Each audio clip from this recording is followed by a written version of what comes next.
자, 최순실 씨가 단골병원인 김영재 의원에서 미용시술비로 하루에만 최대 4천만 원어치를 현금 결제했던 것이 밝혀집니다. 새누리당 황영철 의원이 주장했는데요. 최 씨의 단골병원 김영재 의원으로부터 확보한 현금 영수증을 확인했더니 그 결과가 드러났습니다. 일반 서민 가정의 서민이 아니죠. 1년 4천만 원이면 한 중산층 돼요. 네, 정확하게 그거를 한 번 미용 시술 비용으로 하루에 현금 결제했다. 야, 병원 측에서 현금 영수증을 발급해 드릴까요? 이렇게 의사를 물으니까 최 씨가 현금 영수증 필요 없다 이렇게 했다는데 그러면 뭐 무기명 영수증을 발급했다는 건지 뭐 당연히 이거 꼬리 잡히지 않기 위해서 현금 부집했을 거 아닙니까? 저는 이래 봐요.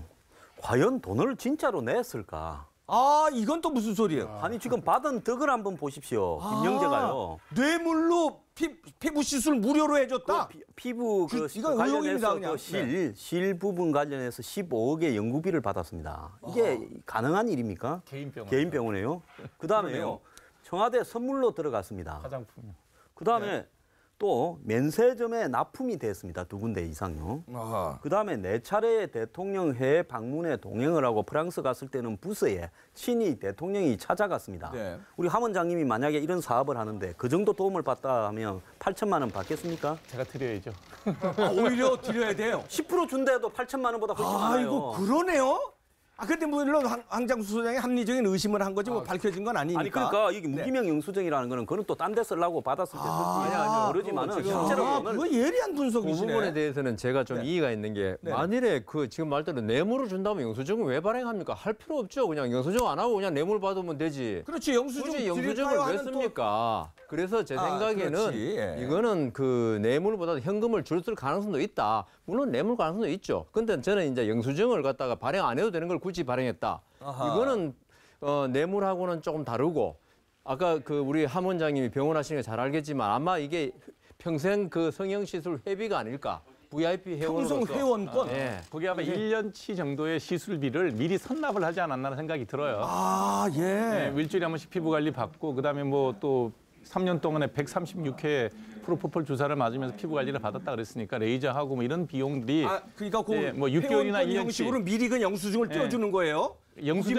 영수증이 아니라 이제 사용권 같은 걸 줘서 이제 올 때마다 하나씩 띄워줬겠죠. 뭐 그런 형태가 아닌가 싶은데 하여튼 이런 환자가 있다 그러면 의사 입장에서는 굉장히 부럽죠. 4천만 원 했다고 영수증 발급해도요. 400만 원 부가세밖에 안 들어갑니다. 네. 근데 주고받은 것처럼 하기 위해서요. 충분히 그럴 수 있죠. 그런데 상식적으로 보면 이 정도 혜택 받은 사람한테 돈을 받는다라는 건 그 원가는 얼마 되겠습니까? 그거는 있을 수 없는 일이죠. 자, 하여튼 합리적인 의심을 지금 한 거고요. 뭐 팩트로 지금 그걸 뭐 뇌물로 받았다는 증거는 지금 아직 없으니까. 자, 최순실이 카드나 계좌보다 현금을 좋아했다는 정황은 또 나타납니다. 최순실이 재벌들에게 이제 미르 또 K스포츠 재단 출연금 외에 별도의 돈을 요구할 때 현금으로 요구했다는 보도가 나왔습니다. 재벌들이 시설을 지어주겠다 해도 굳이 현금을 요구했다 합니다. SK, 롯데, 뭐 부영 등의 다 이런 식으로 현금으로 달라. 현찰 달라. 그런데 최순실이 재단을 이용해서 재벌들의 추가로 현금을 요구한 시점이 이게 묘하게 박 대통령과 해당 기업 총수가 독대한 지 얼마 안 됐을 때라는 겁니다. 이래서 자꾸 문제가 되는데 박 대통령이 발벗고 나서서 재벌들의 지원을 요청하고 있는 틈을 이용해서 최순실이 별도로 또 돈을 현금으로 챙기려 했다는 잠깐만, 거예요. 이거는요. 제가 하나 말씀드릴게요. 네네. 재벌들이 만일 정상적인 자금으로 나가면요. 네. 이거는 최순실이 현금으로 달라 해도 다 그 회계장 잡히잖아요. 그렇죠? 그렇죠. 그렇기 때문에 최순실이 안 받았다. 현금으로 줬다는 건 있죠. 사실은 탈세, 무슨 자금 세탁 이런 건데요. 그렇죠. 그러니까 그 최순실이 아무리 현금을 좋아해도 재벌들이 자기 정당한 자금으로 나가면 다 밝혀지게 돼 있지 않습니까? 네. 그런데 이 최순실이 현금으로 요구한 거 있죠. 그러면 재벌들도 이걸 비자금으로 줘야 돼요. 그렇게 되면 나중에 있죠. 재벌들도 이 돈 준 거에 대해서 자기도 밝힐 수가 없어요. 비자금이라는 건 무조건 업무상 횡령죄에 해당하는 돈이거든요. 그래서 최순실이 만일에 정말 현금을 요구했다. 그리고 재벌들에 대해서도 이런 식으로 했다 그러면요. 재벌들의 입막음용이 될 가능성이 아주 많다. 그러니까 아주 머리를 많이 쓴 거고 어떤 그 법률가의 조력을 받을 수 있다. 그런 생각이 듭니다. 아니 근데 최순실이 지금까지 드러난 것만 해도 엄청난 돈을 말하자면 저기 했잖아요. 근데도 이렇게 또 현금을 또 이렇게 요구하면서 갈취를 하나요? 근데 롯데가 제일 좋은 케이스인데 그 뭐 시설을 지어줄게 롯데건설에서 그 체육시설 지어줄게 아닙니다. 현찰로 주세요. 아, 난 진짜 현찰로 해서 왜냐하면 너무합니다. 현찰은 일단 말을 못 하고요. 뭐 들어와서 그다음에 자기가 쓸 수 있는 용도로 전환해서 쓸 수 있는데 이거 건물을 적어놓으면요. 롯데건설 기공 뭐 이거 다 붙어서 다니고 평생 쫓아다니는 거 아닙니까? 그렇기 때문에 현찰로 했고 지금 보시면 알겠지만 굉장히 화려한 수법으로 독일, 영국, 스위스, 리히텐슈타인의 페이퍼 컴퍼니 쫙 깔아놨잖아요. 그거 돌리려고 그러는 자금은요. 여기서 나오지가 않는 거죠. 그러니까 현찰로 아니 받아서 10조 얘기가 지금 나오는데 설마 10조 맞습니까? 어떻게 되는 겁니까? 오늘 이제 독일 검찰에서는 40억으로 줄였는데요. 지금 발견한 40억이고 40억 한국 돈으로 40억이 네, 40억 가량의 이제 돈이 독일에서만. 비자금의 혐의를 받고 있고요. 10조는 좀 중복 계산된 점이 많습니다만은 1992년부터 계산해서 보면은 이게 여기서 100만 원 가서 저기서 100만 원 또 가면은 이거는 200만 원으로 치는 거거든요. 네. 뭐 종잣돈이 얼마인지 모르지만 10조 가량의 규모의 시장이 뭐 시장이랄까 하여튼 그런 계획을 최순실의 손에서 유통된 거에 는 10조 정도도 충분히 가능하다고 얘기. 아니 그런데 이제 박정희 대통령 시절에 뭐 비자금 이런 얘기도 나오고요. 그러니까 10조가 가능하다 이런 분석들도 나오고 있어요. 이게 지금. 예를 들어서 수천억이라 그러면 옛날에 그 뭐 12.6 이후에 뭉치돈이 들어왔던 그 돈을 갖고 부동산을 늘렸다든지 투자를 해서 지금 수천억이 됐다 그러면 그거는 부동산 상승분이 있으니까 믿을 만한데 10조라는 돈이 나오려 그러면 애시당초부터 외국에 나가 있는 큰 돈이 있지 않고서는 불가능한 액수잖아요. 자, 그 큰 돈은 어디서 나왔다는 거예요? 그게 이제 유출을 한다 그러면 이게 결국은 이제 스위스 비자금 얘기도 나오고 리히텐슈타인 얘기 나온다 그러면 그때 그 나가 있었던 돈 아닌가. 왜냐하면 박정희 대통령이 돌아가시고 난 다음에 그 부정한 돈이 나온 게 거의 없지 않습니까? 밝혀진 게 없으니. 밝혀진 건 없는데. 그러니까 혹시 그때 숨겨놓은 돈이 있는 게 아닌가라는 이런 풍설이 나올 수밖에 없는 상황이 그때 됐죠. 풍설은 있었어요.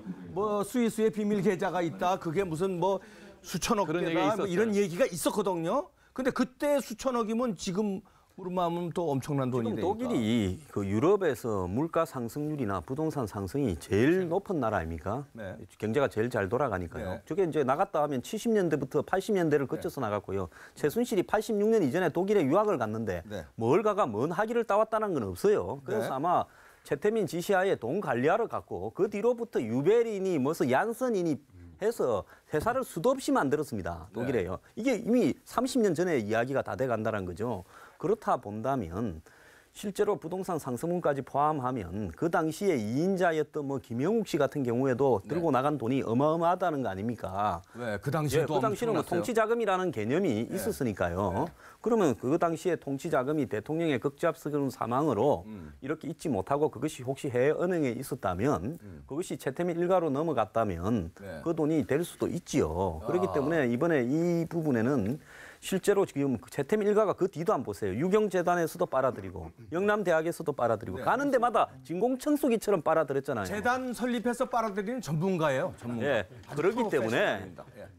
이런 부분들이 물가 상승이나 이런 부분 갖고 더불어 간다면 10조까지는 아니더라도 몇 천억이 될 가능성은 있죠. 저희가 오늘 10조 이런 얘기를 하는 건 이제 일부 보도들에서 나온 건데 그러나 팩트로 지금 확인한 건 없어요. 예. 그러니까 10조에 대한 의혹설이 나오고 있고 보도가 일부 나오고 있어서 우리가 한번 짚어본 건데 제가 처음에 확인된 건 아무것도 없습니다. 검찰이 수사했을 때 국내외에 수백 개의 페이퍼 컴퍼니가 있을 거라고 이미 제가 방송에서 몇 번 이야기를 했었죠. 했어요. 자, 그런데 지금 500개라고 이야기를 하지 않습니까? 네. 요즘 룩셈부르크하고 리히텐슈타인 그리고 영국령 버진 아일랜드가 페이퍼 컴퍼니 조세 햇빛의 그 본부입니다.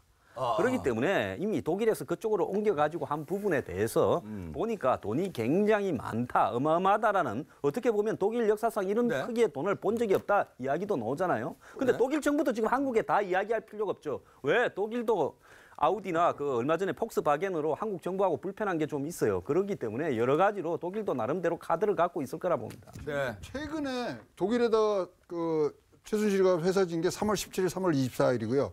코트뮬러 에이지가 내년도에 자본 감자를 합니다. 네. 그 세 개만 놓고서요.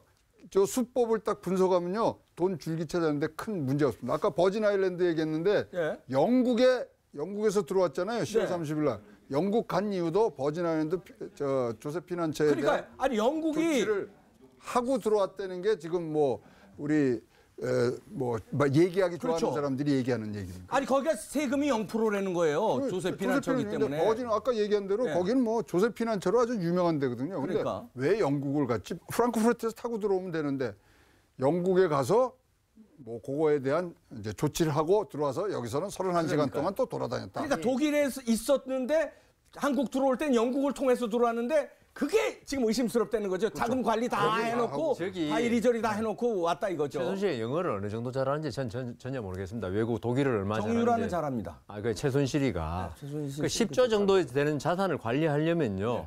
특히 우리나라에서는 가능한지 몰라도 유럽에서는요.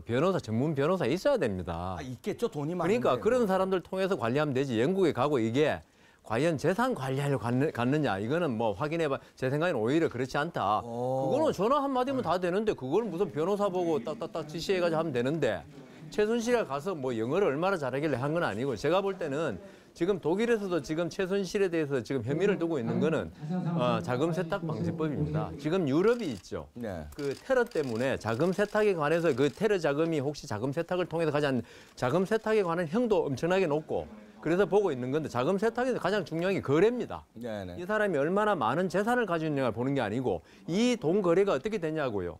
우리 도박 재판 안 해보셨죠? 제가 판사입니까? 뭐 재판은 어떻게 합니까? 도박 재판할 때 신문에 있죠. 판돈. 그날 판돈 10억 나오죠. 네. 그 10억이 전혀 아니고요. 아 계산은 뭐 희한하게 한 하면서요? 판에 예, 예, 이 사람들이 50만 원씩 걸고 했다. 예컨대 네네. 하룻밤에 몇 번 했냐 물어요. 어허. 기억 못 하는데 대충 뭐 경찰이 대충 한 20판 했다. 예를 들어서. 200판, 2000판 했다. 뭐 섰다 같은 거는 뭐 몇 초에 한 번씩 돌릴 수 있지 않습니까? 판사 출신이 어떻게 섰다 이런 걸 잘하죠? 아, 저는 섰다를 해본 적도 없고 할 줄은 모르는데 하도 섰다가 도박에 전형적인 거라서. 예, 예. 그러면 판돈이 10억으로 만드는 겁니다. 아 그렇게 계산하니까. 예, 그러면은 이 지금 그 최순실 이것도 페이퍼 컴퍼니가 지금 500개 있다는 이야기도 있던데 네. 그들 간에 돈이 왔다 갔다 하면서 그 거래액을 가지고 이야기할 수도 있다. 10억이 사실 자산, 그 순수 자산이라면요. 이게 100억 불인가요? 100억 불입니다. 네. 그러면 세계 500대 부호에 들어갈 정도 되는 돈입니다. 그렇죠. 엄청난 거죠. 이 때문에 제 생각에 이거는 이제 첩보도 있고 소문도 있지만은 네. 10조가 순자산일 가능성은 별로 없고 아마 이 페이퍼 컴퍼니를 통한 자산 거래 이 총액을 말한 게 아닌가 그런 추측. 거래된 총액을. 예. 아니 근데 지금 최양호 소장. 근데 하나 이제 미스하신 부분이 뭐냐면 그래도 최종적으로 인출할 때는 본인 사인이 필요하거든요. 그래서 영국을 갔다 이런 얘기 아니에요. 자, 그런데 유럽에 내 사인이 필요하니까. 양대 금융 중심지가요. 프랑크푸르트하고 런던 아닙니까? 네. 왜 최순실이 프랑크푸르트 주변에서 뱅뱅 돌고요. 엊그제 정유라가 괴테 슈트라스라는 데 갔다지 않습니까? 거기가 이 프랑크푸르트 유럽 전체에 주요 은행들이 전부 총 직결된 지역입니다. 그래서 쇼핑하러 갔다 저는 전혀 아니라 봅니다. 아니 황장수 소장은 그쪽 동네는 어떻게 그렇게? 아, 저도 옛날엔 유럽에서 좀 놀았죠. 황장수 소장하고 저를 예. 독일로 보내주십시오. 싹 저희가 조사해 갖고 오겠습니다. 조사권이 없으시니까 말도 안 되는 얘기 하지 마시고. 아니 근데 저 변호사시니까요.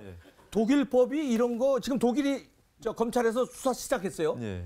독일 법이 더 셉니까 어떻습니까? 그러니까 아까 정유라가 들어올 가능성이 그렇죠. 있습니까 어떻습니까? 제가 볼 때는 들어올 것 같습니다. 아 왜냐하면 독일 법이 더 세서. 독일에 있다가 예. 정치 아까 자금 세탁 방지법 위반으로 되면요 무기징역까지 된다는 이야기가 무기징역이요? 있어요. 예, 그런 이야기가 있어요. 제가 독일법 범죄 조직 갱스터로 취급되면 무기징역입니다. 그냥은 5년인데요.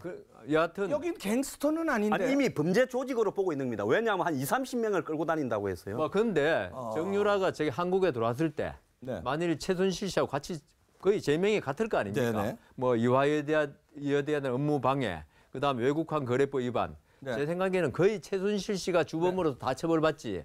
정유라 씨는 기껏해야 집행유예 나옵니다. 그러면은 예. 한국에서 그걸 하긴 하지 물도 설고 낫도 설은 독일에서 왜 그 그러네요. 5년이라고 했는데 5년을 받습니까? 자 그러네요.